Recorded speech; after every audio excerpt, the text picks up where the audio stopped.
Namaste. Welcome to the ShintoSE yoga experience with Shinto self-empowerment. I'm Zanoni Snowflake, and we're just going to read the back of the book and the contents of the Tao of Fully Feeling. Harvesting Forgiveness Out of Blame by Pete Walker. We're going to focus on our books today and tomorrow. We've just challenged ourselves again. Because of the maths, we thought maybe we were able to eventually be able to get ourselves off disability benefits doing some kind of trading, but that's just not happening. The brain networks, the alters, I suppose they were the last ones around before the seizures, the bookkeeping ones. So I suppose there's been too much development and expansion in those alternate personalities, energy, brain networks. And this seems to be really helping us and really healing us and really connecting us and really strengthening our confidence, really triggering us with our anxiety of being seen and heard and using our voice. But we have to use our voice to heal, because two of the main primitive instinctual ways of healing from trauma, which you can see in kids and toddlers and animals, is shaking, movement, subtle movement, and sound, and using your voice, using our voice as sound. So we do the sounding at the start to compose ourselves best we can, to connect ourselves best we can, so that this, I know we say we do this primarily for us, and there's a multitude of reasons that will transpire of why we say that, but it is also to inspire others to really show strength and our courage in our vulnerability, with our discomfort and our hatred of being seen and heard. So hopefully at the end of these processes, or wherever it may take us, that we will transcend that, and there'll be confidence and comfort and pride in the way we share ourselves, and impeccability with our word. And people will be able to see where we've come from and where we have then got to.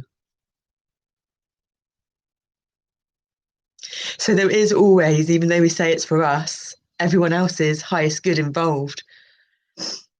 Because when we have our own personal highest good involved from the heart, and we know how to and learn how to unconditionally love ourselves and have gratitude for ourselves and see our beauty no matter what, then we can give that and radiate that out to others just by being our authentic self. And that goes out through the largest electromagnetic field, what we call the rainbow electromagnetic field, and affects other people's electromagnetic fields with the purity and the unconditional love. Because we've learned that not many people know how to unconditionally love. They think they do, but they don't when it comes to the crunch, because of the way the patterns and society and the brain and the heart and consciousness has evolved so far. But shiftings are taking place. So we do these. Not only is it sound at the start to compose ourselves, we're sharing all our mindful of knowledges of experiences, and it's bringing it all back into one so that we can find our unique expression of a multitude of diverseness and archetypal energies and ages and experiences in one wholeness of one most amazing bioorganic computer, one body.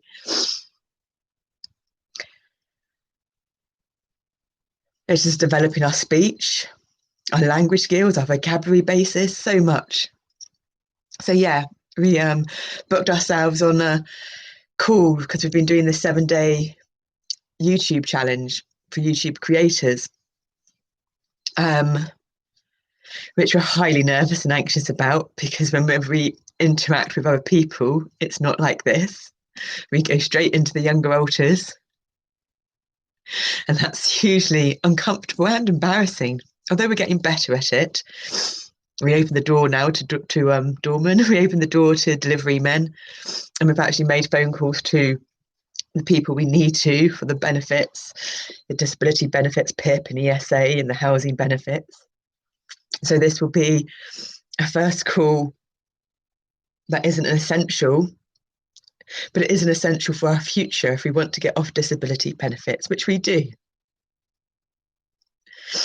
And we know that if we take a stand and we choose and have an option to get off disability benefits out of our choice, belief systems we're hoping or believing,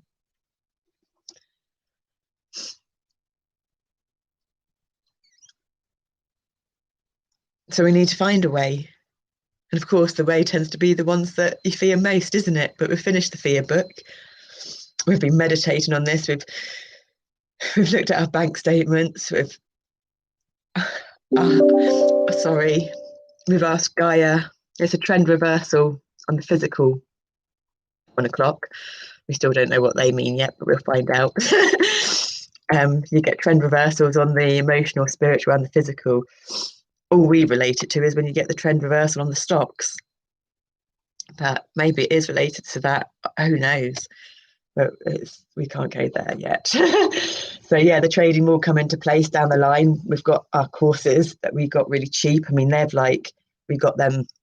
It's been almost 4.25 years since the seizures, and I don't know when we booked the courses for the cryptocurrency technical analysis, but we've got 2, and we got them at like $50 or something, $149 and $170, and they're like up to $400 now. So yeah, we've bought all these courses, but we've bought them when they're well cheap, when these people are just starting out, and then you've got it for lifetime. So yeah, we do still have obviously the bookkeeper in us. But yeah, our main focus was to become financially disciplined and get the credit card paid off. But then if we do this course thing, it's like $12,500 for $980. And it's lifetime access again, and it's support. And it's support for you to get your message out there. And it's support for you to grow your channel, and it's support for you to add tags that get things searched, all the things that we struggle at. We don't feel like we've got any support in the physical world. We can't seem to grasp the thing of tags. We are managing to do the timestamps, and we'll get back to that. But the dyslexia affects the tags and the way that we search for words and stuff. So it does seem like a no-brainer. And plus the money that we've already spent, which was like about £90, which will add up to $100, will come off it as well if we've interpreted it right. So we've plucked up the courage to make that call, 8:30 tomorrow evening. And it's when the rebirth module is as well. So there's all like that. Oh, we've got to do that. We've got to do that, because autism doesn't like change, doesn't like changing the focus, especially when there's fear and anxiety crippling you, especially when you know we've been so lucky with the people on the phone with the benefits and disability benefits, ESA, and the housing benefits. Whereas previous, whenever we attempted to make a phone call, we'd get hung up on, or they'd get angry on the other end. But I suppose that reflects to the fact that everyone's a mirror. And I suppose inside us, there's a lot of anger, and we couldn't accept what was going on because we've been so self-sufficient and independent our whole life. But it was all, well, it feels like it was all a lie, but it wasn't all a lie. We were still, even with the split personalities and everything that's gone on, each one is still authentically a part of us. But what was a lie that we weren't able, because of the trauma, because of the way our body had functioned, because of our unique processing and language disorder, and the dyslexia, and the autism, and the EDS, because of it all, we just haven't been able to go to where we need to go. But because we weren't needed to go to it at that time, because the subconscious and the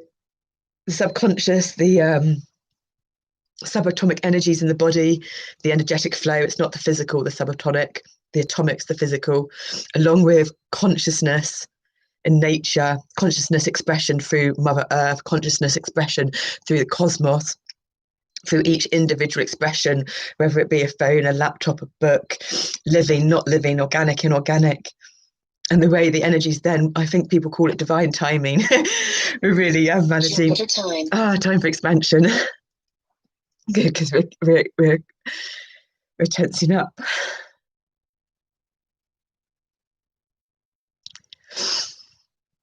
So yeah, they call it divine timing. We still get really uncomfortable with the spiritual language, but I suppose that's because we're so brought up so academically, so left-brained, so scientific and mathematical language.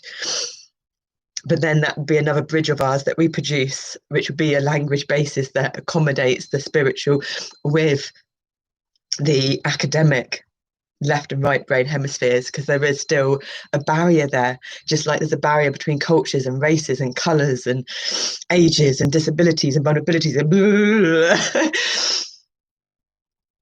But I know that whenever we talk about our own needs, we get younger again as well, because we've never been taught. We've never learnt it. We're teaching ourselves.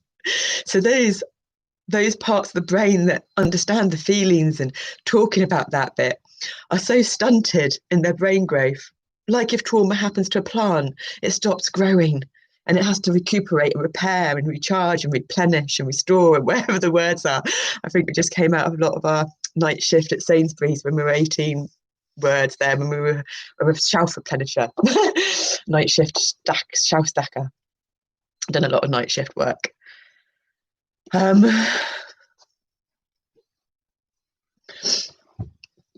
But I suppose it's different again, because the benefits, you have to talk about yourself and your needs and stuff and changings, which we're not very good at, but at least they can hear that you aren't capable of doing it. Whereas this is different. It's talking about your needs. It's talking about the future. It's managing the preconceived judgments and assumptions that we need to release and let go of, which is what we're applying to do. And we need to have the experiences. The younger ones need to have the experiences, to have the mistakes, to have the failures and get it so-called wrong, but there is no wrong and right, we've just learned. To then learn from it and grow up from it, because that's how we learn. We're kinesthetic. But the whole process of going through that is just so horrible. And we're experienced at that. I do shock myself at how we still keep going and putting ourselves in these situations. But I suppose it feels like there's no choice. There's the choice of staying on disability benefits, which is just as stressful and just puts us more into our victim and it just feels like there's no way out. and they can't accommodate the way we need to communicate. The USB stick that we did wasn't suitable. But all of it again is, the mistakes, what we need to learn and grow up.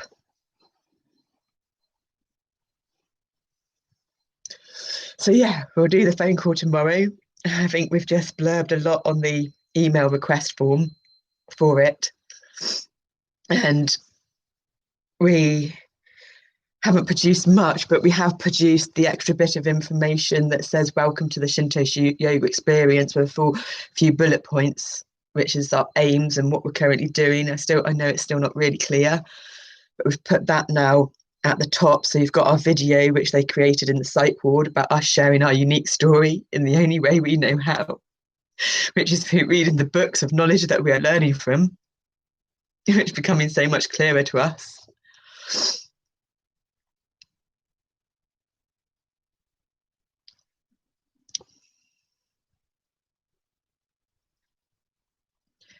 And so now it's got that little bit next to it of the next kind of progression.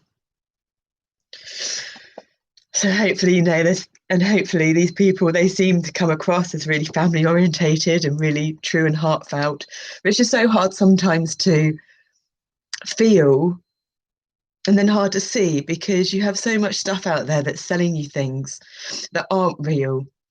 And when the formats of the writing and the selling is really similar, it's kind of like, well, no, that's just the falsities. That's just like when they try and sell you pills to lose weight, or when they try and sell you this to do that. And so when it looks the same in the format as them, it's really hard to distinguish, which goes to show how much we're visual learners and pictorial. I mean, yeah, I got that from whenever the supermarket changes its shelves rounds, it takes us like 2-3 times longer to get what we need, because we're always like, get this. And yeah, that's our autism, but that's also our programming and upbringing, because that's what our father was like. But, a single dad of 2 kids after his wife's kind of died at 32, she died, 1 4-year-old, a 7-year-old, life's a struggle and it's hard. So that is the energy that gets passed down. And no matter how much stuff has been caused for this, he did the best he could, and we know he did the best he could. Things could have gone a lot worse in other directions. But then to do this journey, it's like, I know that none of our family gets this. None of our family understands us. None of our friends understand us. That's why we don't have anyone left. But that's okay, because hopefully now that we're learning to communicate in a way that we're able to, where we don't have anyone else's physical presence near us, so we don't feel their energy and it doesn't shut us down and stunt us because we have to please them, or we have to say the right thing or do the right thing or have a smile. They'll get to see who we really are at the same time as we get to see who we really are. We're just going to have to go to the bathroom and put some cold water on our face because it's all getting everything. Oh my. Shai toi tai nai no matai. Lido bai. Lido bai do. Shh. Shh.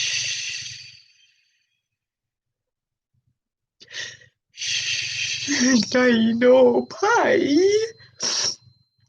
I know, we're okay. We're okay. It just all needs to come out, doesn't it? It all needs to come out. And once it's all come out, things are going to be amazing, aren't they? I know more. I know it doesn't feel like it. But that's the C-PTSD and the PTSD and the old memory frequencies residing in the body and the connective tissue and the fascia. Yeah, I know it's hard for you to understand. I don't quite understand it either. But I know it. And I know that some of us have felt it because I've got that memory. Thanks for being patient. We won't be long. No, tight, no. Are we okay to move? I'm tight. My legs aren't working at the moment, are they? No. Should we get the ball?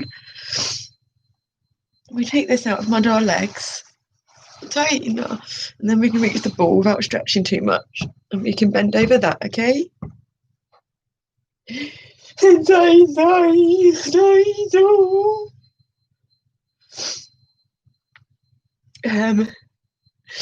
We've done our lunar cycle, our first year lunar cycle. Leo full moon to a Leo full moon because it's a Leo full moon on Thursday. And the last one was in the psych ward. A lunar year is not quite like a full year. I think it was the 9th of February last year, and it's the 28th this year. 9! Physical completion in the 3D dimension! 28 equals 10! Karmic completion! We almost there! We can do it! We can do it! We almost there! We can do it!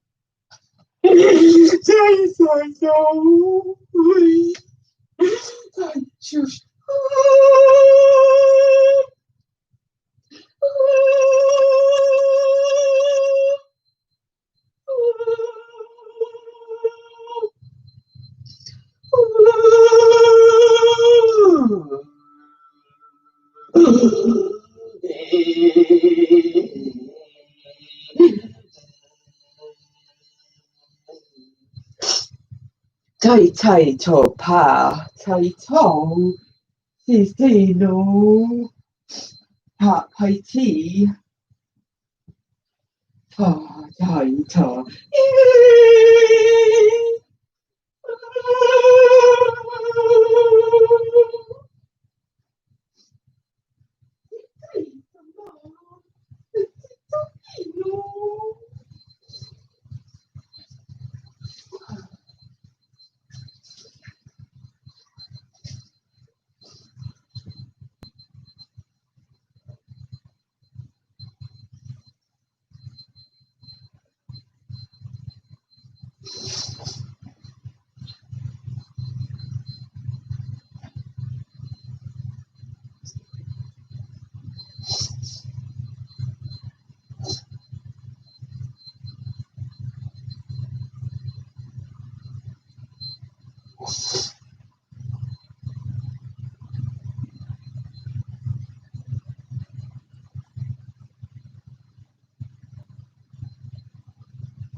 And Mimi is the end of a cycle, we've learnt. Our energies are okay because Zen's next to us and he's still next to us. So that's our reflection. Even with the amount of book reading we've been doing, The kitchen, we've done 2 dishwasher loads last night. We had a bath last night. We started on putting apples and pears. We don't know if we did cancel that or not. What day is it today? Tuesday. Oh, what time is it? We did cancel our food shop, but we don't know if we've had an email back from that for next week. It's probably too late now, so we'll just have to find out and then sort that out. Oh, it's so hard being an adult and responsible. But yeah, so the kitchen's getting cleaned. I think we've even emptied both dishwashers, but we obviously had to empty the first one to put the second one back in. The apples and pears are stewing, so we'll put all the spices and the nutmeg and the cinnamon in them because they're all hugely important. And then we've got live bio yogurt to have with it, so it's hugely important for the gut. We had all our diatomaceous earth last night and our minerals in with our red grapefruit juice and orange juice. And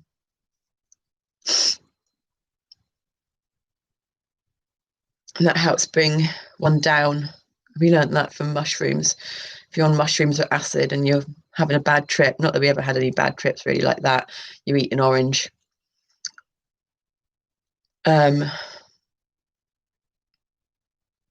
Yeah, we've had our lemon honey ginger today, and we've got our detox herbal tea twinings at the moment.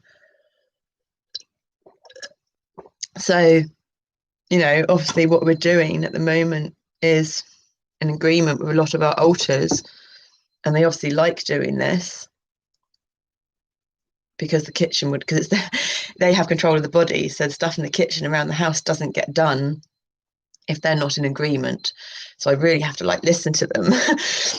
And, you know, so we've made agreements and compromises that if we want to do this and we want to do that, then this and this and that has to get done because that's important.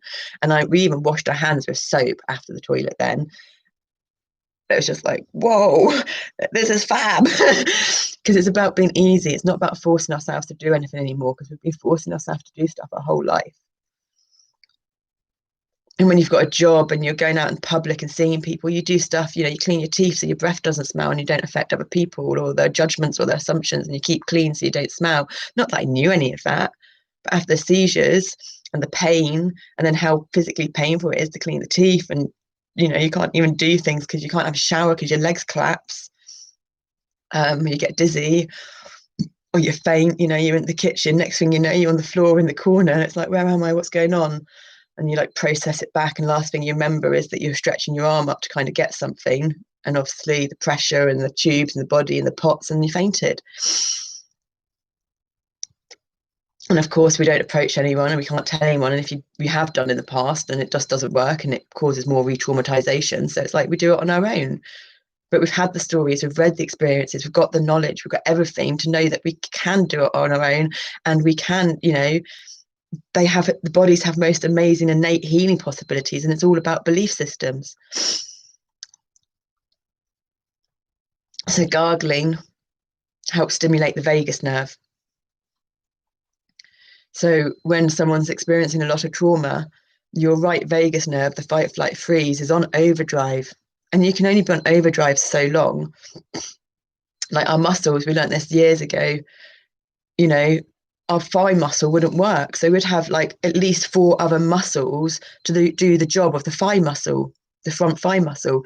But if you've got other muscles doing the job of something else, then you're exerting 4 times as much energy and you're still not getting an optimum result. And the body's going to get tired and give up. You know, think of any kind of mechanical object or car or something that is trying to function, but it's using parts or tools or systems that isn't what you're meant to use to function. Okay, I think this book's going to be a big one to reading, seeing as we're just on we've been on permanent meditation, I realise. I think we've talked about this in another video, so we won't talk about it now, since we're like, yeah. And of course we started on the 1111, which is all ones. What does 2019 add up to? 219, 2 patience, balance, choices. 1, beginnings. 9, completion in the physical dimension. 19, the card of the sun, Leo, our rising sign, the Leo full moon, equals 10, karmic completion. 1, beginnings, and 0, unity. 2 and 1, of course, 2 and 1, 21. The top number of the golden ratio, phi, which 21 over 34, phi, the golden ratio, is what the younger ones tell us that is the central point of stillness, the central point of balance. And so whenever you've got any nature, and you've got the way the plants grow up in the spiral, or the pine cones out of the pine cones, or there's broccoli, base broccoli. Can you say that better? Base broccoli. Yeah. All that kind of patterning. It's the point in the middle. Zero gravity, zero balancing, the void, the central pivot of balance, the order within the supposed chaos that we can't perceive any order in because we can't perceive the bigger picture because of the expansiveness, the infinite multiverse. So yeah, equals 21, and then 21 equals 3. Feminine number, creative expansion, expanded creativity, new ways of thinking. Hence why the divine feminine consciousness needs to raise up in everyone. The divine feminine consciousness is the subatomic. So atomic, physical, is the masculine and the feminine energies, the yin and the yang, in physical reality. So one's immediate perception of that is a male and a female, but you can get a male body that is more dominant in feminine energies and the other way around. So if you go down to the subatomic level that's not physical, the subatomic energies, you've got the masculine and the feminine, which is the divine feminine, the divine masculine. So the physical, the atomic feminine energies is the Empress, number 3, birthing into reality, Mother Gaia.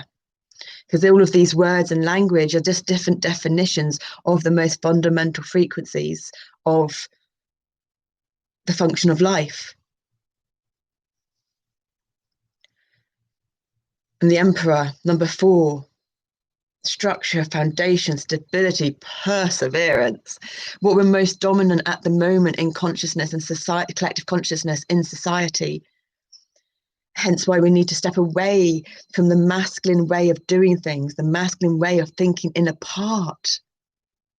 How can we truly understand the conceptualization of the expansiveness and the infinity of the multiverse when we're stuck in an energetic form of a masculine thinking in the part? We need to start putting the parts back together.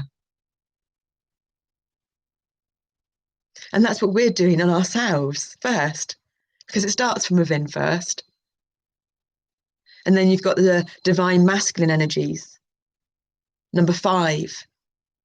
The only constants change in the physical world of the atoms, vibrating, the oscillations.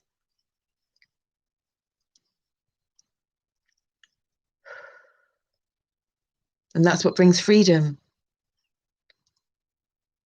Because when we resist, we get that mirrored back. So what we resist, we get back tenfold.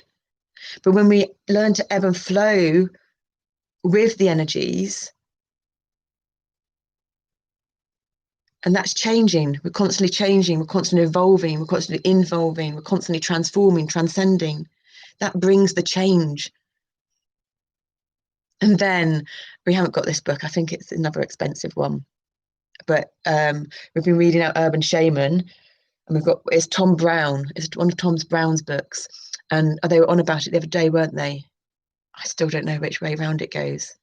So in the Native American Indian tribes, you have let's just say it goes round this way round. We could be backwards. We normally get it backwards. Okay, no, we're going to, because we never know. Sometimes we turn things around because we know we get it backwards, but we're in the altars that get it right. So then we've got it backwards and we change it around, but actually we haven't. We've got it right. So I never, These little formulas that we have to live life that don't work. Hence why we've got to go into the heart. Aye. So we've just figured it out from brownies and scouts. I think it's called scouts when you're a boy, isn't it? You've got brownies to girl guides, and then I don't know what, and then scouts to, I don't know. So let's say scouts, because that's a common, I think that's the word that the boys used when they go to the equivalent of the boy version of brownies. Now we're just thinking of the food. So the scouts are the part in the tribe that go out and scout the ground, I suppose, see when they're moving on to the next stage, because you're going with the land, you're going with the seasons, you're going with where the food is, you're going where you're working with that in harmony with nature. So you're scouting the land out, you go on ahead and you do all of that. Now within the scouts, you have the people, the tribal people, whatever you want to call the Native American Indians, who not even, I don't think even if I'm right in recalling, not even the people in this tribe know who these people are, but they are the unseen. They are the unheard. So the scouts will know how to track the land. They'll know how to go with the ebb and flow and the rhythms of the energy, the seasonal energies and energies of life. And they'll know how to go with the energies of the river. So for instance, if you're a surfer and you are going to go out when it's an extremely rippy day, you'll follow the rips. You can see all the tidal movement, but then there's going to be a flat bit, and the flat bit in between the waves and everything will be where you get on your surfboard to go out with, which I highly don't recommend unless you're a good surfer. And it will take you out to behind the break so you don't get smashed by the waves coming in. And then you can paddle out and get behind the waves. Unless you're not very good at surfing and not very good at paddling, and then you just get taken out to sea in the ocean of consciousness. Now, if you are stuck out at sea and you're stuck in a rip or you're stuck in a current, you don't attempt to swim to land against the current, because you'll exhaust yourself and you'll drown. If you go with the current, you'll get taken out to sea. So you have to go at an angle to the current so that you're maximizing energy efficiency, but you're not getting taken away with the energies. So it's the same principle as that, putting in with the energies of life and the seasons and the cosmos and the planets that are going on. But if you become a tracker, you're able to go against the current without using any energy, without being seen, without being heard. Whether it's the current in the water, they can physically go up the current of the water and work with the current of the water to navigate that vortex of energy and movement, but not deplete themselves of energy. I mean, that's amazing. And yeah, so no one knows who they are because they're unseen, they're unheard. I mean, we got taught that when you walk, you put your heel down first. But, and I don't know, this is from a bit of information that we've read or watched or seen or somewhere down the line recently, like in the last few months recently, I'm pretty sure. Or it's come back into our knowledge in the last few months recently, so it might have come into our knowledge of different alters previous. But you walk tiptoe first. And when you walk tiptoe first, it completely changes the action of the fascia trains and its muscles in the body. And it makes you quieter, makes you unseen, makes you unheard. And if you're unheard, you're unseen. And so that brings us into a visual thing of what we watch and our yoga, from all our yoga knowledge and body memory, muscle memory, which is neurological pathway memory, nervous system memory, fascia memory, connective tissue memory, not your muscles. Is that to start with, you have to extend your heel to get your hamstrings working and the front of your leg working. But then once you have those muscles activated, you then point your foot. So when you watch ballerinas and they're on the tippy toes and they're on the, there's that lightness and that elegance and that flow, and there's that beauty of rhythm. I don't know why we're talking about all this, so I'm going to read the book now. I think it's probably been us talking and sharing and passing through the trauma and then sharing our knowledge which we have to share. Because for us, it's sharing it with others. But as we know, the real reason that anyone gives advice or shares knowledge or does anything with their words or the actions is their subconscious attempting to get a message to their conscious mind. And how can we do that unless we have a modality to learn to talk or communicate when there's no people in the house and there's no whatever?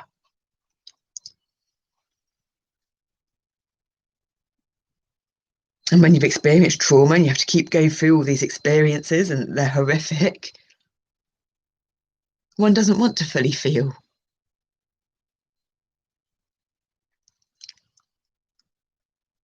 And bless the masculine population, men have been taught not to feel.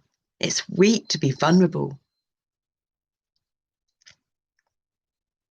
It's only weak to be vulnerable if one's stuck in their victim mentality, from my experiences, from our experiences.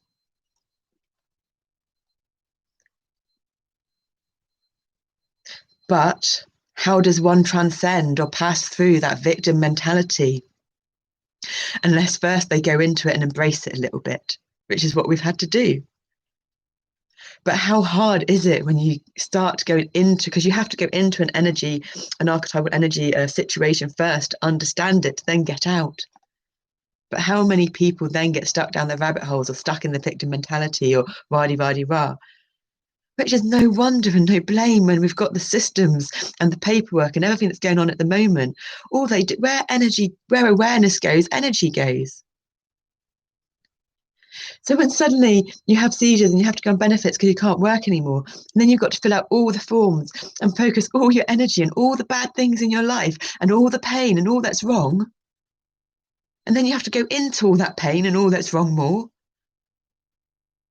No wonder we just wanted to kill ourselves and get out of it. It's horrific. It's terrifying. It's so hard. But it's all changing. People are waking up. Mother Gaia's waking up. Things are changing. So systems will change. And there'll be others like us out there doing their unique expression, showing their courage and their strength and their vulnerability. And I have such trust and hope that what they call divine timing, the energies will align and stuff will happen and things will start shifting and changing within the system. But that can't happen unless we have all the material and information out there so that these right people and energies can be brought together to catalyze this change, this movement of change. The Gandhi quantum ripple effect, as our younger ones call it. So, the Tao of fully feeling, harvesting forgiveness out of blame, by Pete Walker. The price, it's Psychology and Spirituality is the title.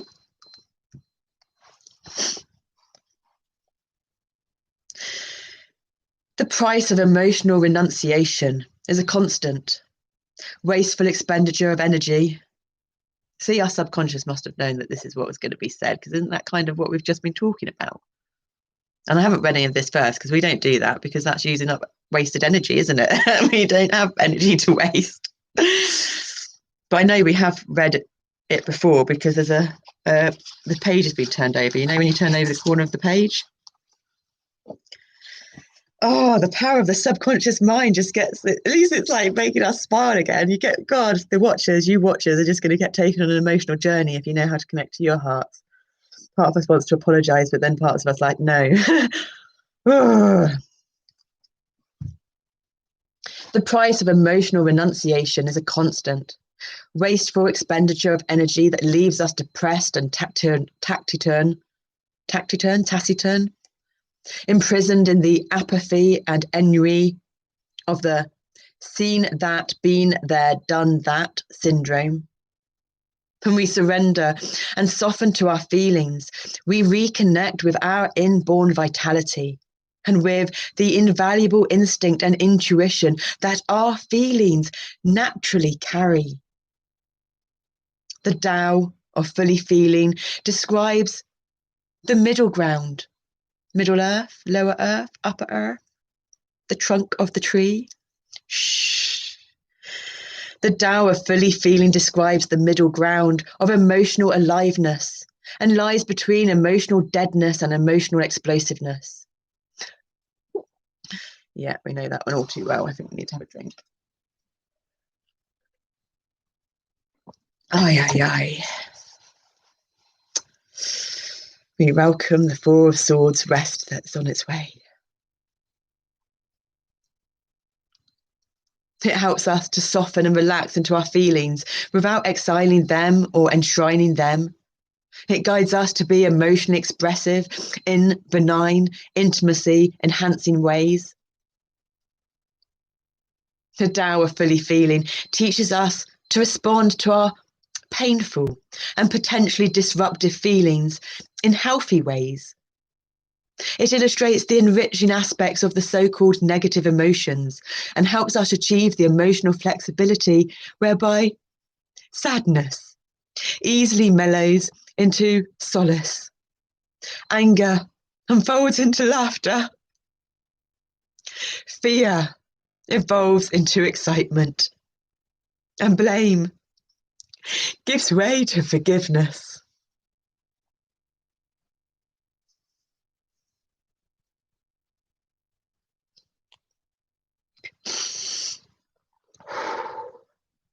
The Tao of fully feeling refutes the black and white notion that blame is never justifiable. It describes safe, non-destructive ways of feeling and expressing blame, ways that ironically enhance our capacity to feel genuine forgiveness. When we authentically forgive our parents, we know what we are forgiving them for and what specifically was blameworthy about their behavior in the first place. When we forgive before we blame, we risk dragging the full weight of our childhood hurt and anger around forever.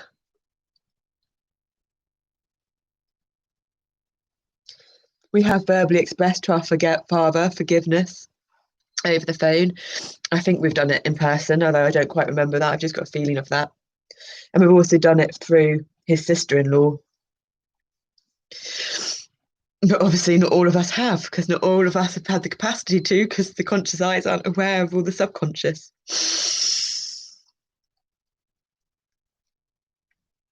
And who really does have that? Not many. Hence why people constantly lie. Because you don't just have to have DID to be in denial. And when we're in denial, our words don't align with our actions. And one of the most harmful things for people with DID that we read and learnt about right soon on when we were doing all the research was never lie to someone with DID. But of course,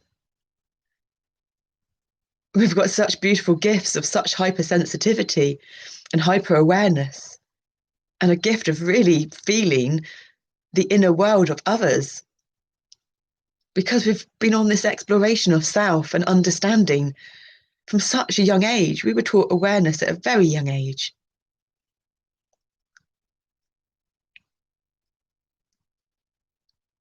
So yeah, you're too intense, you're too complex, you're too sensitive.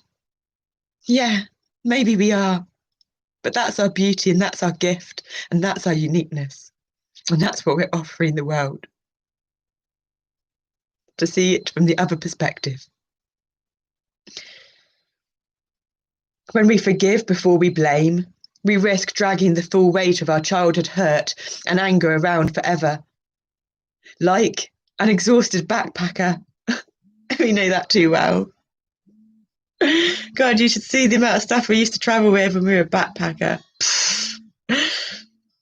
Like an exhausted backpacker who is too dulled and over-trusting to notice that someone has put a boulder in his or her backpack. No, that was just all our stuff for all our alters, I realise now. Peter Walker, MA, is a licensed psychotherapist in private practice in the San Francisco Bay Area. He specialises in helping individuals recover from growing up in dysfunctional families. And as your Coyote book, the Coyote archetype, the trickery of the subconscious mind. Cover art by Pip Wilson, typography by Ward J. Austin. Something to do with the typing font, I suppose that's what that means.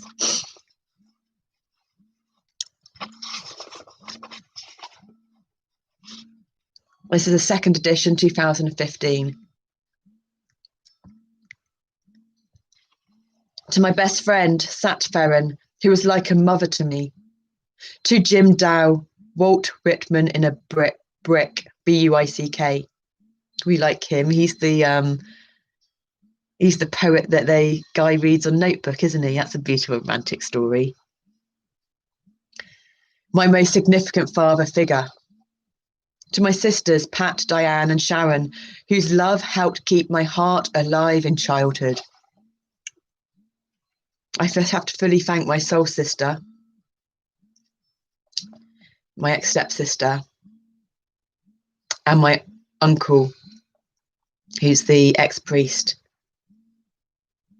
They've been able to feel us, and they've been able to stay in our lives still. And without their words of encouragement and support, no matter how few or rare, I think we really would get very lost. So thank you to you guys. I don't know if you'll watch this or not, but at least it's come out, and yeah.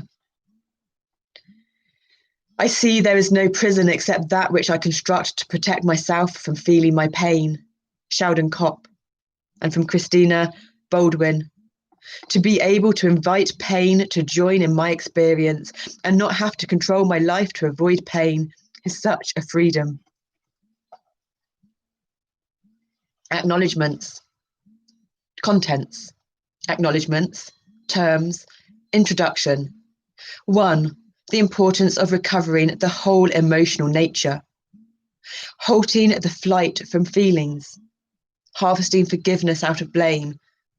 Grief precedes relief. How can I forgive you if you are not to blame? Forgive, but do not forget. The rewards of emotional recovery. One of the main things we learned about forgiveness very early on, which helped us move forward, is that forgiveness isn't about forgetting, and forgiveness is by all means by all means, no means. I think the all means by all, as in like really lots of put emphasis on it. We mean by that, but it's by no means about the other person. Forgiveness is about you. It's about releasing those damaging energies from yourself to allow yourself to move forward. Never about the other person, which is again a misconception of the understanding of the word, because that's never what we knew it to be when we grew up.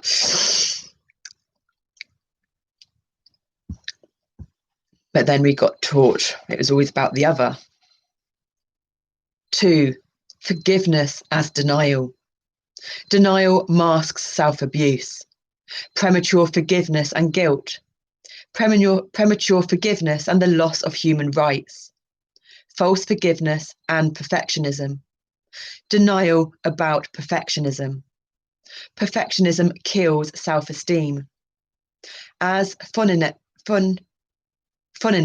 kills love. Phonines.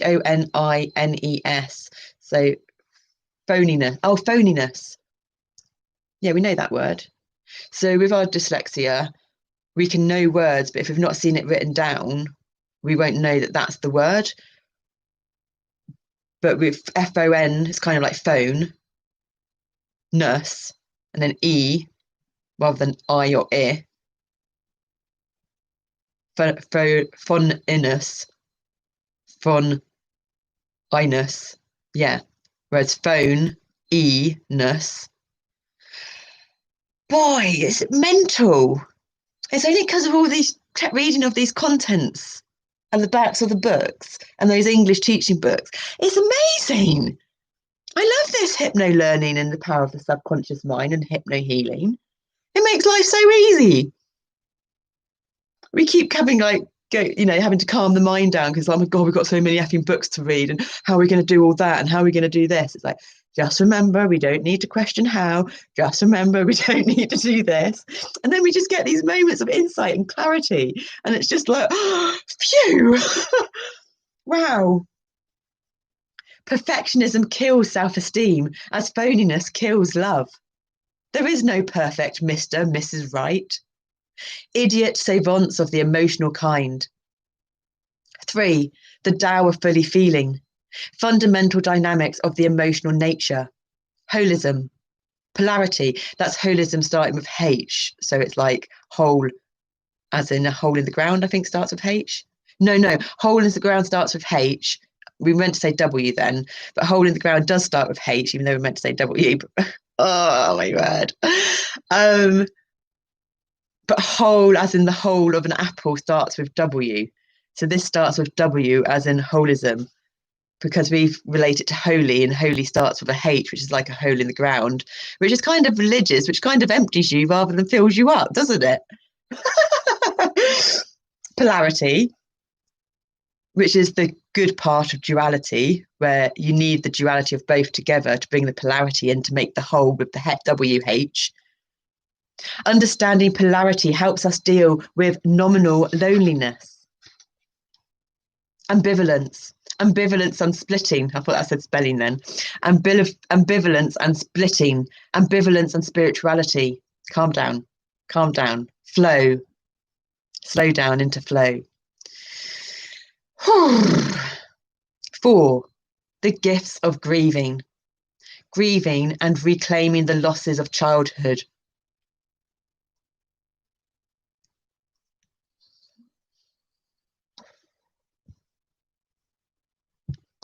Oh, we just got another one of those then things I take tomato. So it's like part of our heart's too open, this area and the fascia, and part's too closed. So you get bits ripping apart and then you've got to sew it back up again. But then you need to sew certain places up to make it too tight. So it's like, to then rip it apart so that when it rips apart, it doesn't collapse. And the sewing up, you normally, when you use a needle and thread, you sew up with your hand, but when it's related to the body, you sew up using your tongue and your teeth, is like your needle and your hand.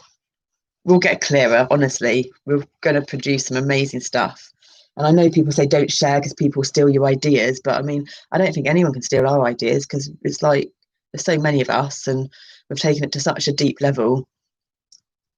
And anyone else that can steal their ideas and produce their own unique thing, well, if they steal it and don't give recognition, then the energies will sort that out for them down the line, which I hope it doesn't, because it's not a pleasant place to go or be. But if they do steal it and give recognition, well, that's a good thing. And at the end of the day, they'll produce their unique expression, which will then help us and teach us, because that's what we used to do. The younger ones couldn't talk and couldn't do anything. So they just plant seeds in other people, watch the seeds grow in other people, and then learn from the seeds that they planted. But then that technique stopped working. 4, because we've got to plant our own seeds and grow our own seeds. But we're going to do that with our garden. Well done. Oh, it's all coming together. It's going to all be okay. That's nice to feel and hear. I've still got some uphill climbing to do, but that's okay. 4, the gifts of grieving. Grieving and reclaiming the losses of childhood. The emotions recovered in grieving fuel intentionality. Suggested intentions for recovery. Grieving awakens self-compassion. Grieving recharges the instinct of self-protection. Whoa, we've been an hour and 5 seconds. The devil. Desires, pleasures. Pratyahara, the 5th limb of yoga, freedom from the desires of your senses. We've got number 14 sorted. The temperance, balance, moderation.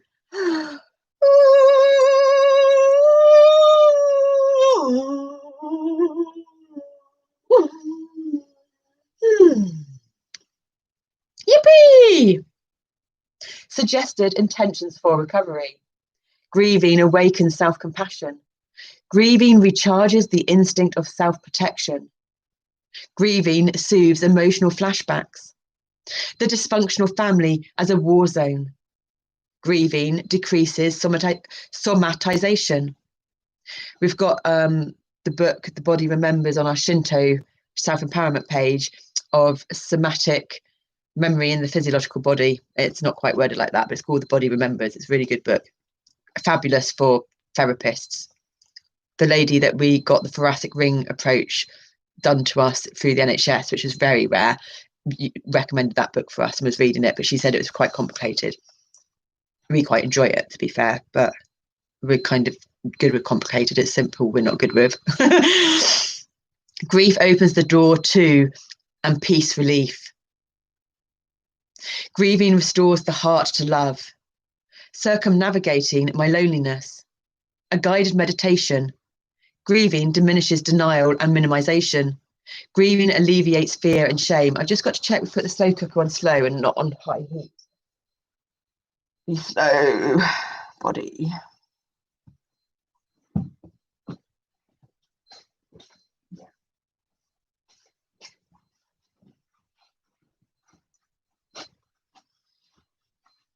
Yeah, we have. And then I think we'll do a couple more books to get them out of the way. And then I think we're going to have to go onto the floor to finish the reading for today so that we're in a supported back bend to change our posture. Alignment is what our body just said to us.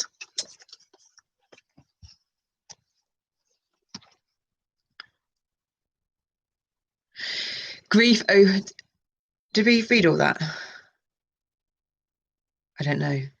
Okay, well, let's read it again. Because that's 60. Yeah, let's start on 60, because 60 is the 60 code that Jane 108 goes on about. The dysfunctional family as a war zone. 64, which is complex stability in the spiritual, what we call the divine masculine spiritual. 12 is complex stability in masculine. 13, complex stability in feminine. Divine masculine is 64. I don't know what divine feminine is. Grieving decreases somatization. 66 is healing, and then we'll stop. And this is 66. Grief opens the door to and peace, relief. Grieving restores the heart to love. Circumnavigating my loneliness. A guided meditation. Grieving diminishes denial and minimization. Grieving alleviates fear and shame. 5. The essential processes of grieving. Crying. Upgrading self-pity into self-compassion. Crying heals catastrophizing and drasticizing. Catastrophe and drastic into catastrophizing and drasticizing. Crying and positive nostalgia. When you cry, depending what tears you cry, you get different chemicals in them. So if you're crying happy tears, it'll have, like, I suppose, serotonin chemicals in them. Isn't that fun and interesting? Yes, it is. Angering. Techniques of angering. Angering builds confidence. Yeah, angering, not anchoring, angering. Temporary splitting into anger aids recovery. Verbal ventilation. Fully emoting. Feeling. A technique to enhance feeling. Feeling as spiritual practice. How reason circumvents grieving. Grieving is not always a fast fix. The dark night of the soul. Unpredictable storms of grief. When grieving does not bring relief. 6. Grieving promotes vitality by decreasing self-destructiveness. Dissociation. Everything in moderation, including defendedness. Hypervigilance. Looking out to avoid looking in. Healthy hypervigilance. The hypervigilance dissociation 2-step. Obsessiveness. Healthy obsessiveness. The therapeutic cul-de-sac of overanalyzing obsessions. Compulsiveness. Compulsions wear out our bodies. Obsessive compulsiveness. Busyholism. Busyholism and codependence. Healthy compulsiveness. The healthy use of defenses to retreat from grieving. When recovery becomes obsessive compulsive.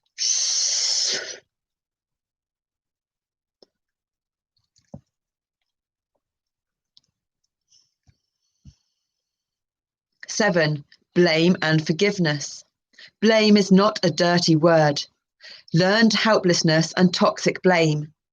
Blame as healthy self-protection. No recovery vs recovery. No. Too shamed to blame. Angering out to blame.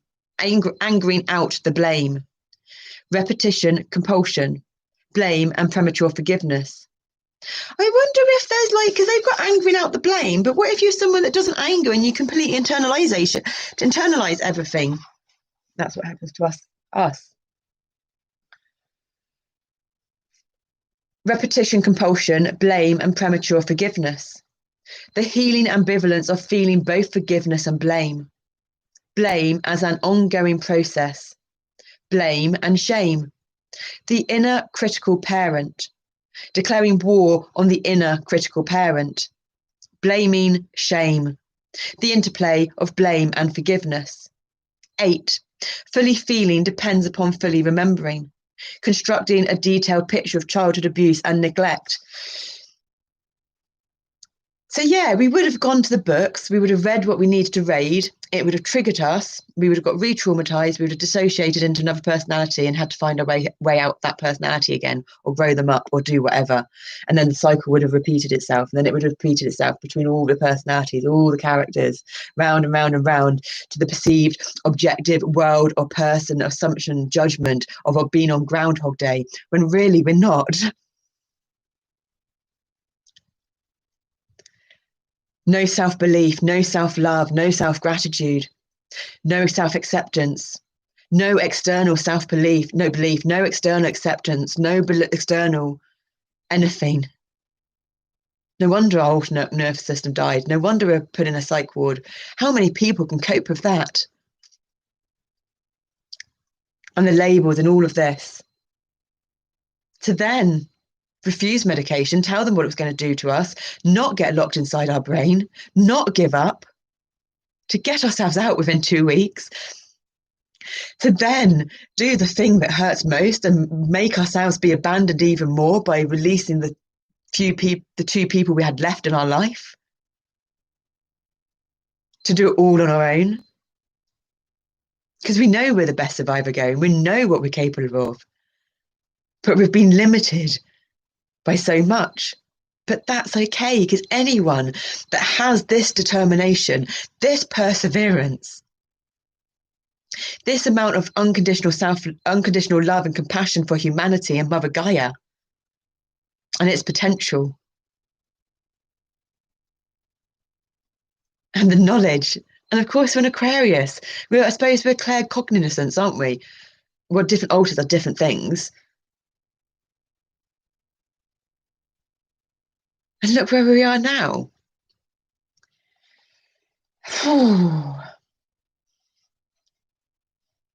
Constructing a detailed picture of childhood abuse and neglect, verbal abuse, emotional abuse. The deadly duo of verbal and emotional abuse. Sarcasm and teasing, disguised abuse. Characteristics of destructive sarcasm. Sarcasm wounds. Sarcasm, the leaking out of repressed anger. Television and sarcasm. I mean, one of our very first boyfriends, our very first boyfriend, I think he was, when we got our hair cut short, told us, look, we didn't get cut short, it was about here, told us, look, we looked ugly with short hair. So we never cut our short hair again after that, because our hair is what gave us our beauty. If we ever believed we were beautiful, it was to do with our hair. Not many of us did. It was only when we kind of looked at some photos, it's like, oh. Now I look back at those photos and it's like, blimey, why couldn't we appreciate that at the time? Or see that at the time? And then our other boyfriend used to call us Little Miss Piggy when we weren't fat anymore. We'd lost all our weight at 15. We were 16 then. And he used to call us Little Miss Piggy. But we weren't fat anymore. Oh.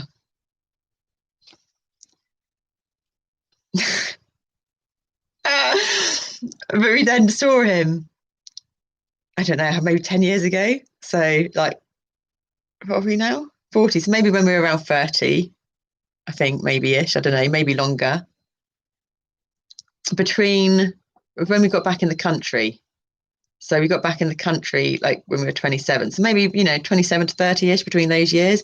We did see him again. And I think we actually plucked up the courage. We probably were drunk, because when we were drunk, don't mess with us, you know. Yeah, we're the shit, but not in the shit in a big-headed way, just like, you know, we are authentically us and we have confidence in ourselves and this is who we are, not like, you know, nasty, arrogant, egotistical. And so we had the courage probably to tell him about that. Bless him. He was like, well, look who's Miss Piggy now then. And he did look more like a Miss Piggy than I did when I was 16. Maybe not the Miss bit. Oh, bless him. Apparently we broke his heart, and it's kind of like, what? You loved us? Well, that's a funny way of showing your love. But people do. People show their love in very funny ways, don't they? Because it's not proper love. Because they haven't been shown what proper love is, healthy, unconditional love. And if you haven't been shown what proper healthy love is, and you haven't been able or haven't been made aware or didn't know it existed to find your own inner parents to teach yourself proper, healthy, unconditional love so that you can step out of being that child into an adult, then, you know, yeah, you're going to get stuck in it, aren't you? And then, you know, you lead a not very happy life, or a life of 2.4 children of how society teaches you you're meant to live it. Sarcasm wounds. Sarcasm, the leaking out of repressed anger, television and sarcasm. And yeah, then there's one person, because we were really good friends with these brothers, and his younger, well, we were really good friends with one. We were like in college with him and did stuff with him. I love that crew of people as well at college. And we used to think his younger brother hated us. I think we thought he hated us for about 3 years, because I think we lived with their mum. No, we know we lived with their mum for a little bit. And it turned out he just had a dry sense of humour. I thought, oh, we were just so pedantic and took things literally, not because we were pedantic, but just because we just didn't get it. Sarcasm makes man an island. Sarcasm kills relationships. Healthy limits with sarcasm and teasing. Constructive feedback naturally de-escalates sarcasm. Neglect, invisible perpetration. Yeah. But then if someone is sarcasm, it's the same principle that when people that are angry or people that hurt people, it's only because they're like that towards themselves inside. So yeah, these people that are sarcastic as well, dry sense of humor, it doesn't matter what they're portraying outwards. That's how they reflect themselves. That's how they see themselves inside. It's just that transferable skill. Yeah, because when we were in Timon Island, where we did our paddy course, an advanced paddy course, we got a batik done there. And so it was this woman, a naked woman with a silk scarf on it. It looks like the centre of the woman from the world picture in the traditional tarot. I wonder if the person that did it knows the traditional tarot, because we described to him what we wanted and he did it for us. And it's the centre of the woman in that circular reef. It doesn't have the reef around it, but it's a naked woman with this cloth thing going round. The breasts are a bit funny. You can't see the breasts as such, like whatever, but they're not really done in an accurate way for alignment, so they look a bit funny. And then it's got butterfly wings on it, because our favourite expression was, happiness is like a butterfly. The more you chase it, the more it will elude you. But if you turn your mind to other things, it will come sit quietly on your shoulder. It doesn't say quietly. It was spelt wrong. It says quietly. Quietly is quite good as well, I suppose. The E, yeah, the E's in the wrong place, isn't it? But it's not critly, so it's not crit as in giving up. Quietly, yeah, interesting. So he obviously spelt it wrong, and we didn't correct him because of our spellingness. And yeah, was that after? Did we go there before or after Indonesia for the jungle? No, I think that was after the jungle. So after when we did the Aceh to Bukit Lorang jungle trek, which was a full-on intense jungle trek, you trekked for 6 days. You weren't getting, if something happened, you weren't getting like helicoptered out of there. If you were halfway in by 3 days, then it was 3 days going out again. And not in the jungle trek, but the pre-jungle trek, when we were staying at, we'd met someone on the road, on the wee bus tour trip that we did from Adelaide, Ayers Rock, not Adelaide, Uluru, Ayers Rock, down to Adelaide, through Cooper Pedy, the hand opal mining capital of the world, where everyone lives underground. And we met, he he had hobbit feet. We've got a picture of his feet. And he used to call us bangles because of all our bracelets. And I now know we wore all our bracelets because they acted like a rattle, which clears energy. And silver is our affinity colour if you go into the Native American astrology signs. So we're an otter in the Native American astrology sign, which is Aquarius. And we're also on the cusp of monkey sheep, I think it is. We prefer to say monkey, cheeky monkey like. So he had just been on a jungle. I don't know if he had done the jungle trek, but he'd been in Bukit Laran and he was talking about the orangutans. And I was like, oh my God, that sounds amazing. And so he gave me the details of his friend who was English. Oh, I can't remember their thing. Otherwise I could promote them. That's a shame. He's called Romy. She's called Claire. So I got in touch with them and stayed with them to start with. And she had literally, I don't know, like how we both did it. I was like overweight because I'd just left New Zealand and then gone to Australia and was like, had all family members go, oh, I can't believe you're going to go over there and travel there on your own. So it started putting a bit of fear in me. But when I'd left New Zealand, I put on loads of weight because we didn't want to leave New Zealand because we were happy there. And it's like, why are we leaving somewhere we found happiness? And she had just been in hospital because she'd been like, I don't know if she just got like, I don't know, malaria or dengue fever or something. So she was like really skinny. So you've got this like overweight, underfit person and then this really skinny person. And I don't know if she's fit or not, but she's just been in hospital for a long time to lose lots of weight. I wouldn't say she's fit on this like intense 6-day jungle trek. Like the first day when we just climbed up through the sugar plant, Heels Mountain, which is like nothing compared to the rest of it. It's like, fuck me, how are we going to do this? Oh, God, yeah, and I had to take a shit. Sorry, language. No, it's not. Okay, I had to excrement feces. Oh, that just sounds pathetic. And it was in the middle of the night and you didn't want to go too far away because you're a bit scared, but you didn't want to be too close. So you find your best place to take a poo with your torch. Oh, and lo and behold, the next day it's blooming on the path that we have to walk past. It's like, how embarrassing. But yeah, we did it. But in there, so before there, we were in the middle of the river on just one of the little walks, not on the jungle trek, and we were laying down doing a bit of sunbathing in our yellow bikini, and loads of butterflies came and landed on us, and it made us so happy because it was like our saying had come true. And then we learned that it's a transferable skill type thing. So you could like transfer happiness for anything. So happiness is like a butterfly. The more you chase it, the more it will elude you. So we had to learn what that meant, but it basically meant you didn't get it. But if you turn your mind to other things, it'll come sit quietly on your shoulder. So you just change happiness for anything, and then it can kind of come in. Our way of mixing in maths formulas and words to make the formula to the personal formula to happiness for us. Oh, yeah, we've got some good stories.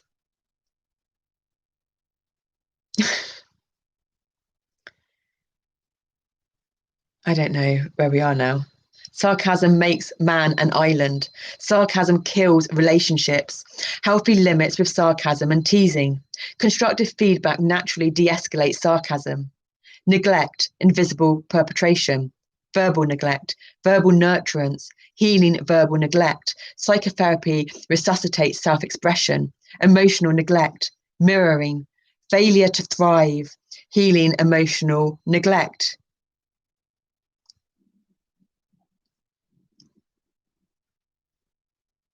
Oh, intestines are loving this. They're really sorting their shit out. Literally.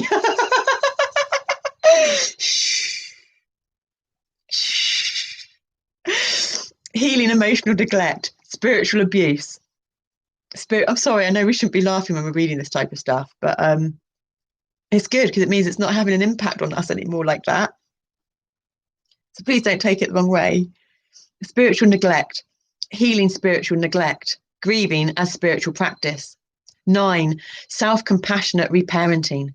Reparenting when it's getting deep and fearful and traumatic, we've learned how to turn that fear and that anxiety into excitement. So now the stories are coming out, and hopefully the stories are coming out and it's the happiness coming out rather than the overabundance of excitement and perceived manicness, which was probably more being expressed when we were in the psych ward. Not that we belonged in there. I still believe we didn't belong in there. And I will come up with a solution and a package and all kinds of things of why and how and to be tweaked and this, that, the other. I know it's suitable for some places, but it would be much better if we could have just gone somewhere where we could have got some respite.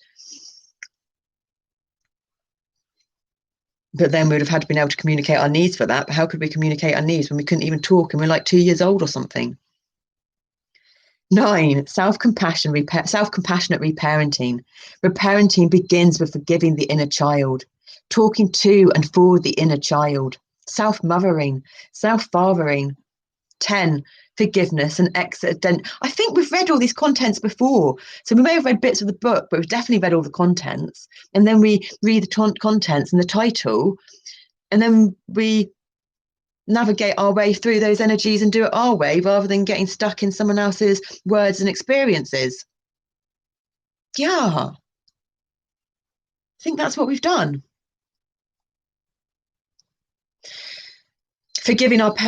Forgiveness and extenuating circumstances, which is chapter 10. Our parents' uncried tears became their rage. Forgiving our parents, the emotional and spiritual carnage of the Industrial Revolution, the imaginative reconstruction of our parents' childhoods. God, the ultimate extenuating circumstances, and our stomach's just gone again on that, parasympathetic nervous system. Understanding extenuating circumstances, assuages and shames. It might be the hungry feeling too, you know, because we've drunk lots of liquids. And when you drink liquids, if you haven't drunk enough liquids and you get the hunger feeling is actually the same as the first feeling, but they don't tell you that. So that's why it's good to drink water and liquids first to see if you're actually hungry or not, because you might just be dehydrated and thirsty. But if you're not thirsty and you're not hungry, then it's the parasympathetic nervous system kicking in. But maybe it's the parasympathetic nervous system kicking in on all three of them. But maybe we're hungry because we're not eaten yet today. Maybe we need to eat because we don't normally get the hungry feeling. But we've been balancing out our food better because when we were in the psych ward, because we'd lost so much weight, and I don't know if the anorexic one had come out or the bulimic one or the suicide, I don't know what went on in there. But I knew that we had to get out and I knew we had to eat, and I wasn't in that one altar then. So we were having like 2 meals a day. So then it was really hard to get out of that eating pattern of eating lots. But we've managed to get out of that eating pattern of eating lots, but we're still eating because it was, you know, there's the fear then of like not eating at all. It's like, well, I don't understand. My body's not telling me what it needs. So how am I meant to know what it needs? So you just kind of do whatever. But we've like been so good on our food and no sweets and no chocolates. We haven't even had cheese for a while. We've had a healthy kind of crisp. We had a bit of them the other day, but otherwise our food's been excellent. But of course we've got the moderation, haven't we? Oh, forgiving our parents, the emotional and spiritual carnage of the Industrial Revolution, the imaginative reconstruction of our parents' childhoods. God, the ultimate extenuating circumstance, understanding extenuating circumstances, assuages, shame. 11, limits of forgiveness. Extenuating circumstances are sometimes irrelevant. The ongoing dance of forgiveness and blame. Degrees of forgiveness. Forgiveness from a distance. Real feelings of forgiveness may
Our body's really aligning itself. So all of this is your intestines and your ascending and descending colon. So all the stuff that just went on in our intestines and the energy and the patterning worked its way up, and you just saw the facial continuation, the fractal geometry patterning of the same pattern that went on in the intestines that went up the internal central nervous system and body, and then reflected itself outwards through the facial movements to release.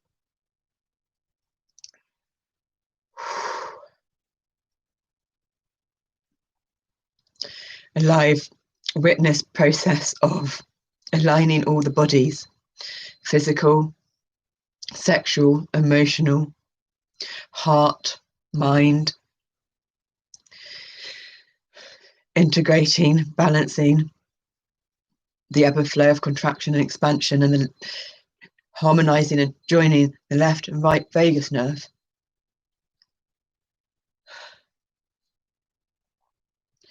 Releasing the trauma frequency imprints that have resided and embedded and left themselves in the connective tissue, the fascia, the muscle memory. Releasing, getting rid of the old.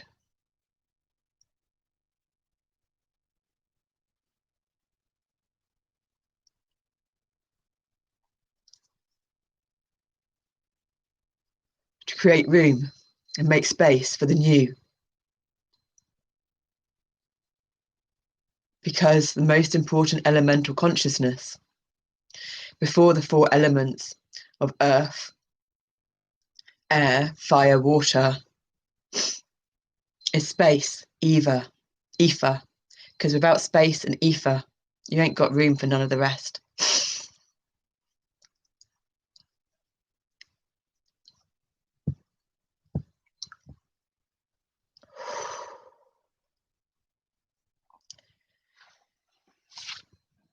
We have to go for a pee again, and then we're almost finished.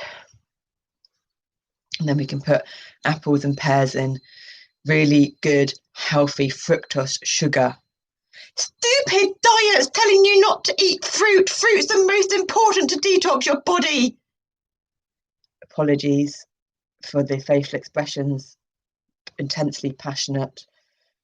We get very upset with these people that sell stuff to people that are vulnerable and want to lose weight, and all they're doing is making them cause more harm to their body.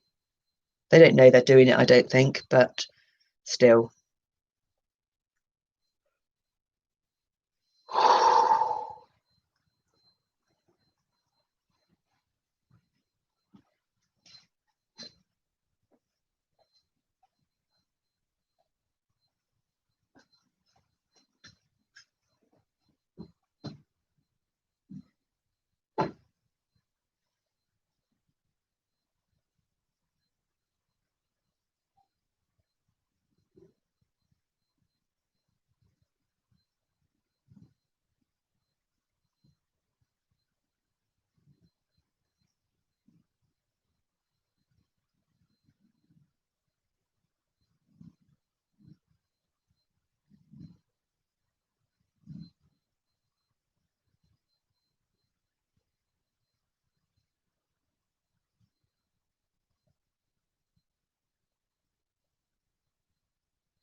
We're going to have to move this down to the floor to finish this off. We need to go in a back bend now. So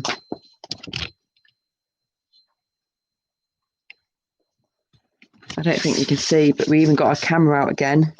Our digital SLR on the floor. We've had that out a few times to try and suss it out, see if we can use that to film, but the altars haven't been there for that. Oh.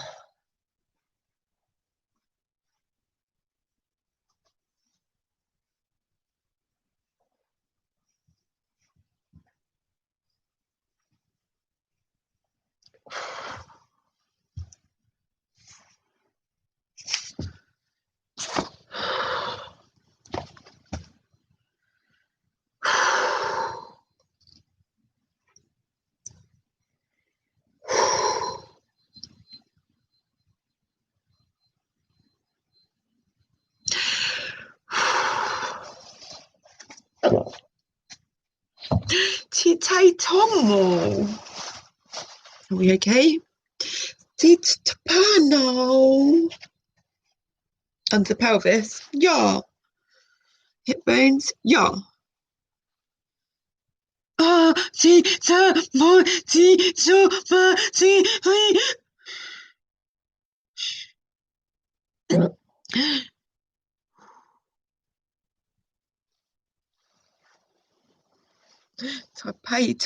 Tomo. Vertical. Yeah. Tapiti Toma. Pitopino.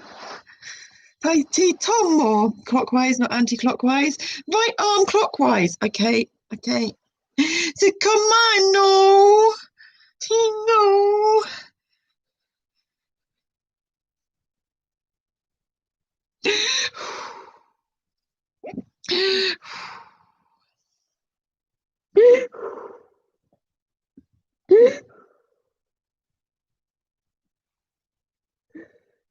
Taino mino.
Yeah? Yeah.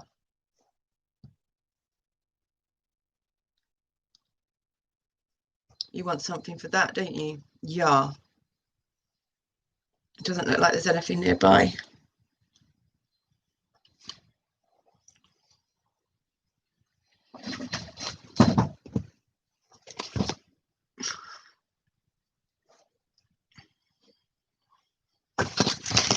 Sorry, Unisys. Thank you. We just got to squish you up.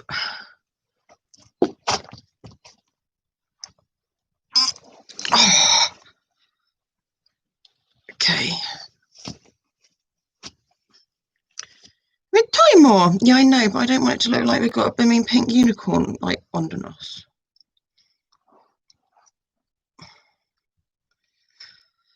So the foam rollers under our thighs.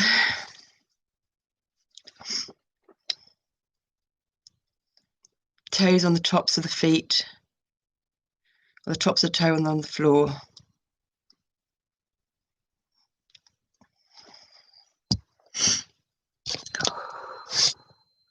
our collarbone. It was the breathing and the displaced collarbone lost its thingy, so we couldn't use that arm. And then, yeah, more of the other networks just cut off, so we couldn't function. And the peeing, the mimicking, peeing, the end of a cycle is really important because that's flushing out toxins. And so when the memories and the purging happens, it has to happen through the thoughts and the mental body, through diarrhea, through your urine, through whatever. But when you do drink enough, hence why some fasting is good, but also not a lot of fasting for us, because if we have too much fasting, it adheres parts of the intestines together that actually need to be blown up like balloons rather than sucked in. But the idea, and we never used to drink enough water because we pee so much. But it's important because the water flushes out your lymphatic system, and when your lymphatic system can be flushed out, your immune system can work proper. Oh God, I have no idea where we are. We did 10. I'm pretty sure we're on this page. I think it's your fangs, either side, that relate to your sit bone up to your collarbone and sit bone up to your collarbone. Right sit bone, right collarbone, ascending colon, left sit bone, left collarbone, descending collarbone. And they relate to the fangs, which relate to the figure of 8 energetic movement around the body.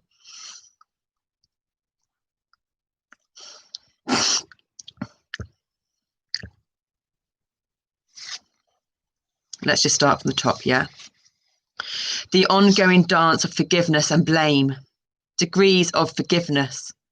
Forgiveness from a distance. Real feelings. Okay, so we've shifted the networks and the bodies. We've shifted the body person. Our speech and reading skills have shifted.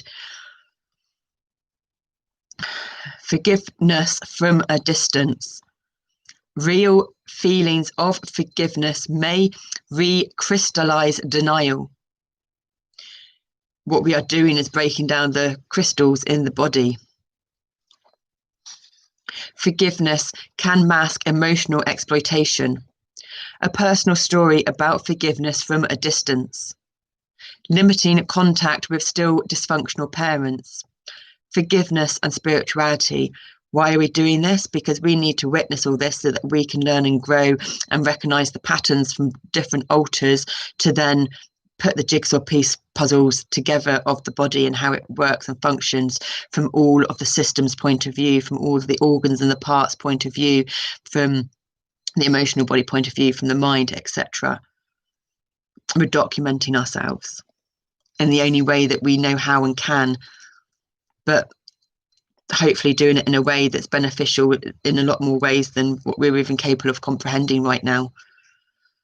At least that's what, yeah. 12, seeking forgiveness for our own dysfunctional parenting. An example of a balanced apology. Forgiveness, reparenting, and the inner child. Seeking forgiveness for our own poor reparenting. Forgiveness and blame and the inner child. Like now we're reading the words and we're saying them, but like, I mean, apology, that's sorry. We know what that is. But when we look at the word, it's like, it's all just weird. It's all our senses and our synesthesia and the wiring in the brain is all shifting and changing. The colours are slightly changing. It's all very subtle, but the colours are changing. I mean, we get that whole thing where you sit in the toilet and you go for pee. It's when it happens most, but not all. It happens other times sometimes, and everything's just vibrating and moving.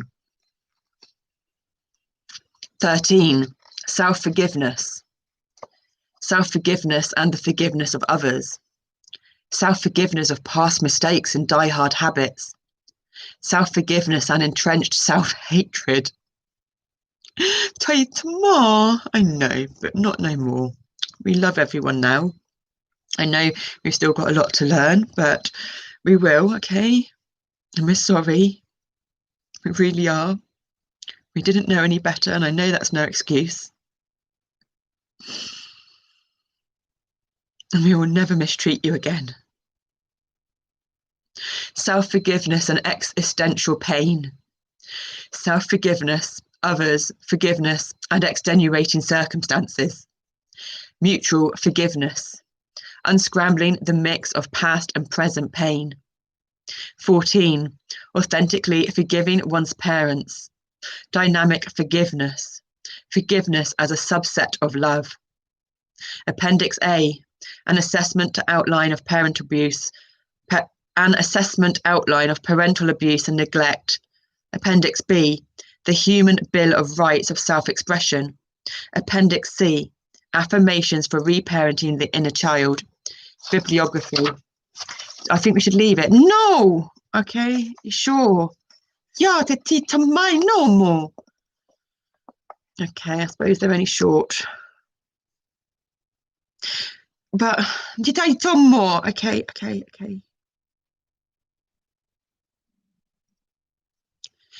Acknowledgements. I'm grateful to the many friends, clients, teachers, therapists, and authors whose healing influence is directly and indirectly reflected in this book.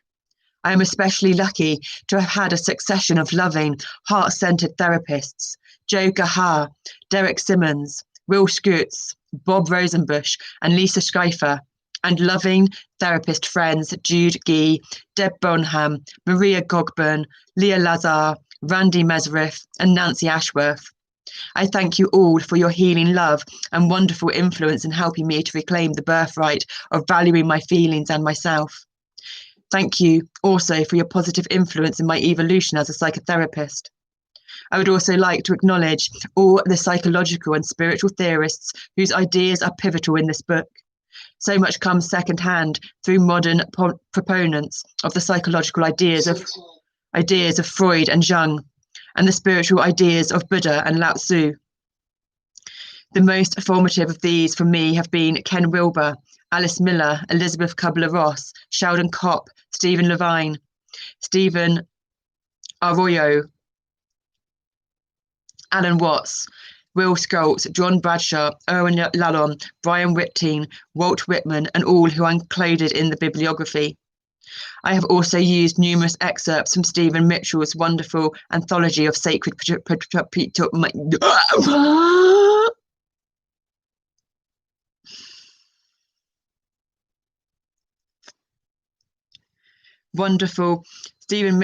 Stephen Mitchell's wonderful anthology of sacred poetry, The Enlightened Heart, and Robert Bly, James Hillman and Michael May's anthology, The Rag and Bone Shop of the Heart.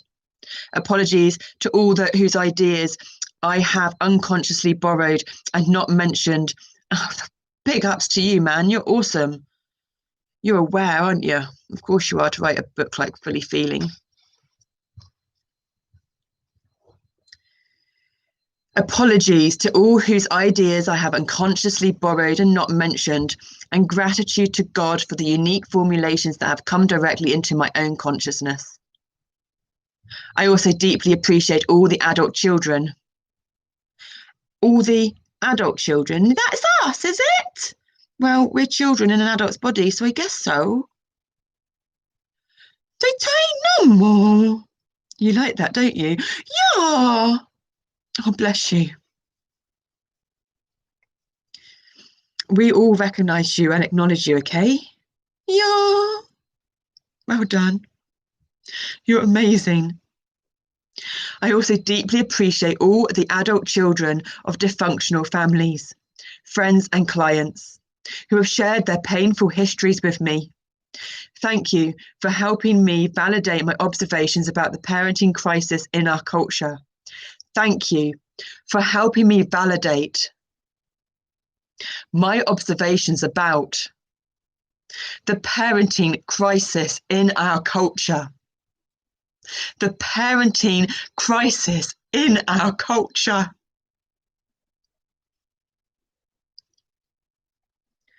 I am also grateful for the editorial help of Robin Bishop, who breathed new life into this book at a very crucial juncture and enriched it in many valuable ways. Many thanks also to my good friends Marilyn Climo and Leah Lazar for their invaluable editing help. Mate, Pino.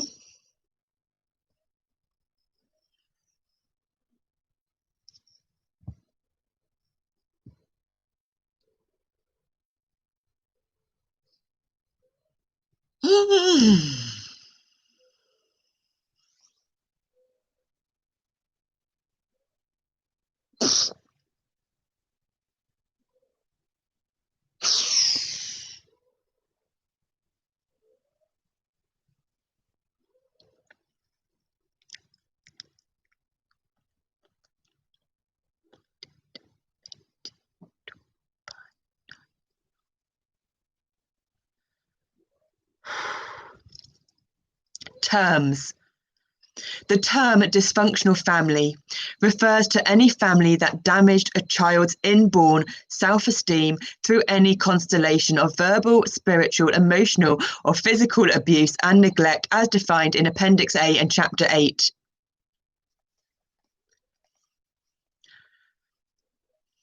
The terms adult child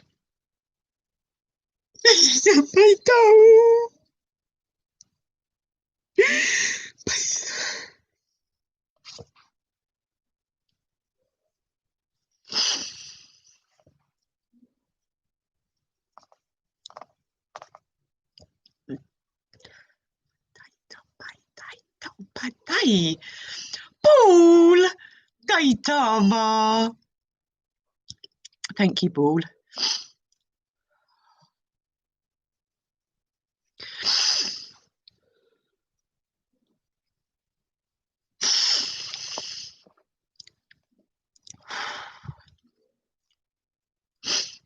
The terms adult child, survivor,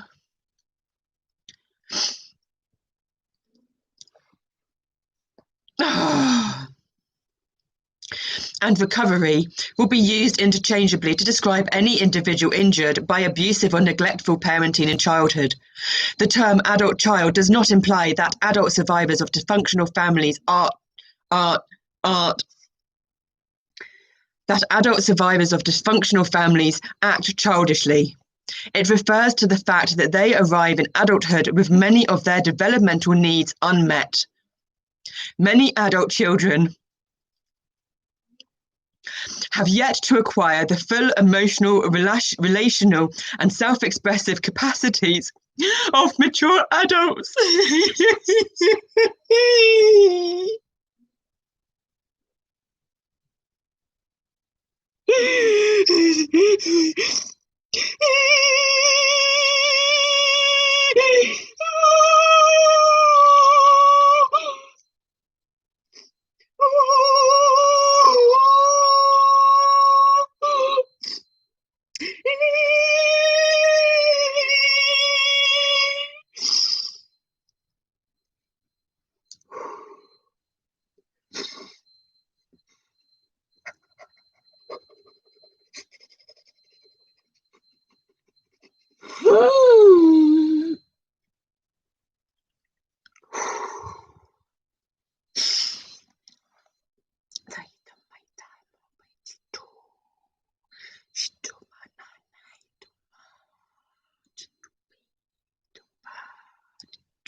Otter 20 Jan 18 Feb. See inside your body with over 50 flaps to lift. Reiki. Inner bridges. Human energy systems. Chakra wisdom tarot. Photograph. Quantum. Reading, back to book.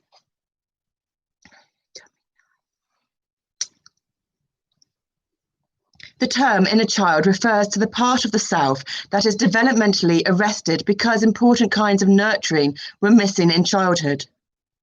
To some survivors, this is merely a useful concept to identify those needs. To others, like myself, there seems to be a historical child self residing in the unconscious, still waiting for the safety and nurturance it needs to come forth and develop a fully functioning adult self.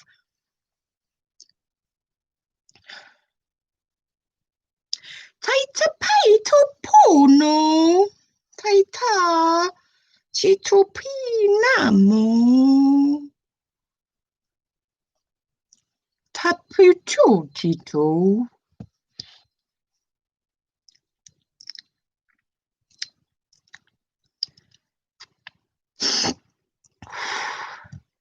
The term recovery is used in two ways. Firstly, as a global term to describe the overall process of healing the traumas of childhood abuse and neglect. Healing the traumas of childhood abuse and neglect.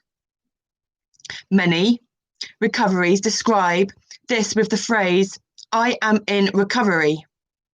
Recovery is also used to identify specific developmental goals, as in, I am working on the recovery of my feelings, and my therapy is helping me to recover my assertiveness. Recovery is best seen as an ongoing process, a process of recovering rather than becoming recovered. This helped SPLE, pouch, SPLEH, SPLE, blah, blah.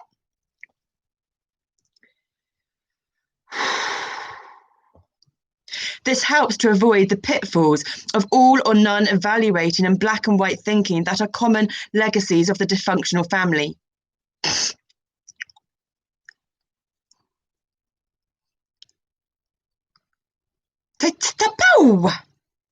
The term codependent is used in a narrow sense to describe the adult child who habitually over-sacrifices his needs and desires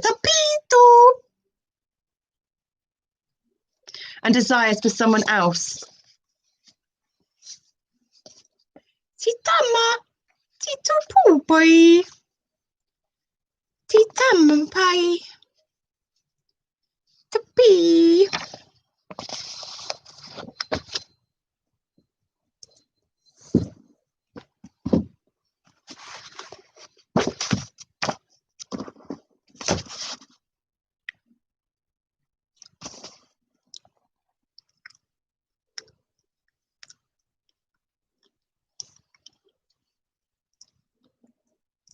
Codependency is commonly the result of a childhood in which the parent's needs were routinely elevated over those of the child's. The term toxic shame describes a distorted mental and emotional state that afflicts many adult children with long periods of feeling overwhelmed and incapacitated by self-loathing.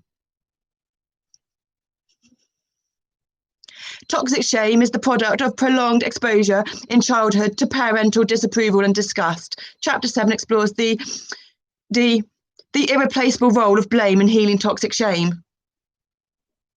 The term affective grieving highlights the fact that most survivors are not able to embrace their grief fully and shamelessly enough to find the precious relief it offers.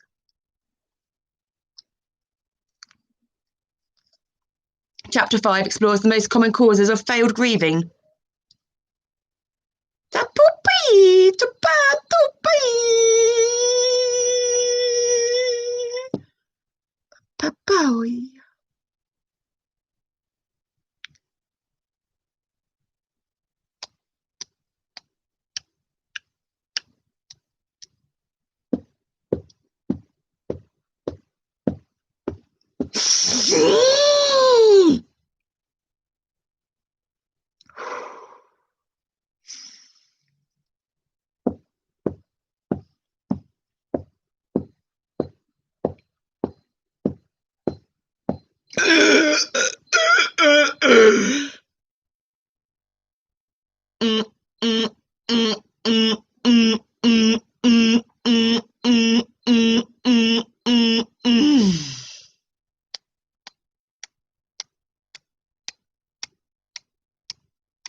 while the nouns feeling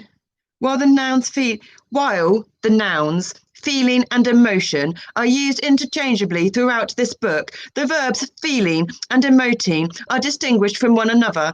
Feeling is the process of passively attuning to and accepting inner affective experiences without trying to change them. Emoting is the process of actively expressing and releasing inner affective experiences, as in crying, angering, or laughing. We go now, bye-bye, bye-bye.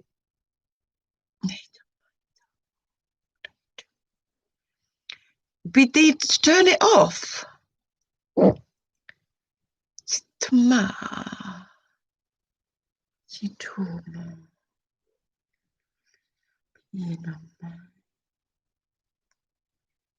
We need to turn it off. No. Push the button, make one. No.